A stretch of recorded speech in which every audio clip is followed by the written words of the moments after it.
boiling down to your contractor did this, and saying he was GOHSEP with a Louisiana seal in the car. Here's the car. Your people.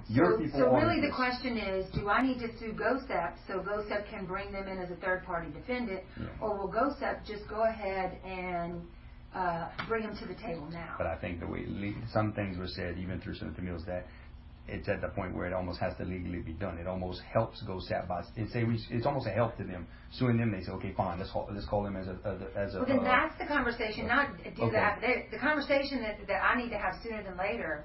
Mm-hmm. What was the date of the end of the project? The date of the end of the project, well, 2009.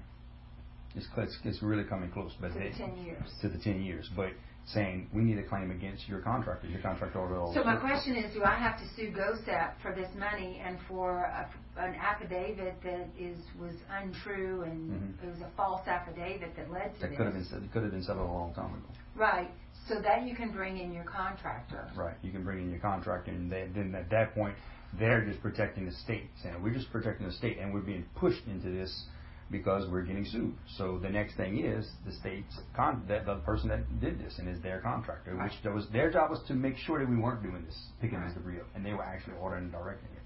So if you don't want to have that conversation with them, and I think they might say, okay. It's not an affidavit, and we don't want to sue GOHSEP. I know, but I think at this point, but at this point, we've done even the everything conservative else. ones, I think, even Jeff Langford would say, okay, that's the way to do it. That way, it's not. I mean, if you really want us to, I mean, I'll let you look over it, and you can make sure that I throw the contractor under the bus enough. I'll let him look at it before I file it. If I file a petition, if that's what we have to do, and it has to be in Baton Rouge because it's a state agency. Right.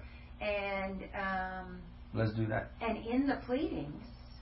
Okay, a way to tie in all the other crap that you're worried about. We will say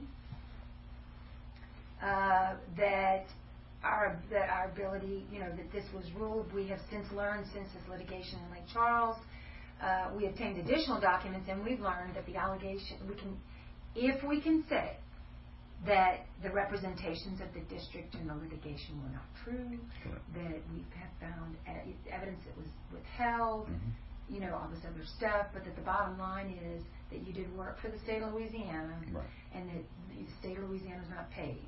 And because we had to go through a district who not only refused to turn in the correct information, but who turned in I won't say use the word false, and I won't use the word fraud, but who turned in information that was not correct. Right. And that kind of like that three-page deal where you remember that 3-page letter that he put together. He hand wrote the date and told the court that he gave. You know what Mark DeBosier told me? He said, Billy, I believe this is your biggest smoking gun. That's Mark DeBosier kept telling me. He said, Billy, this is your biggest smoking gun, because that's when they're saying this is what happened when it's. He said, I truly believe this is your smoking gun. But okay, you're right. So no, it's not asking GOHSEP for an affidavit. Right. We need to meet with GOHSEP and say, I don't have the same team, but this is the only way we can come up with this. Right. We feel like if we sue GOHSEP, we don't have a direct action against GOHSEP's contractor, okay? Right. But we would have to sue GOHSEP because that was your representative telling me to remove this debris. Right. That he stood there and looked at and saw was not at the GPS sites. Right. We have all these affidavits saying it was not at the GPS sites. Then GOHSEP's contractor signed off that it was at the GPS sites. To fraud FEMA on the back end. Right. So the thing is that might be the... So you see, that's the way to do it, is to say, GOHSEP, look, we want to be on the same page, but this is what we feel like. This is the only way we're going to get any traction. And I think at this point... And you blow off the whole shit in Lake Charles. Right. It's a shit show, as Rachel always used to say. It's my favorite word she ever used. It's a shit show. But you're right. That's a way to bypass them completely. At that point, if nothing else, they go to them and go, what say you about this? And at that point, they're going to be crawfishing. But it's nothing. At that point, what are they going to do about it? That's your problem. But it won't be. We don't have to deal with them. And that's. And then the state can forgive them if they want. Yeah. John Rion testified to this, and based on that, the court said this. Right. We then obtained information, but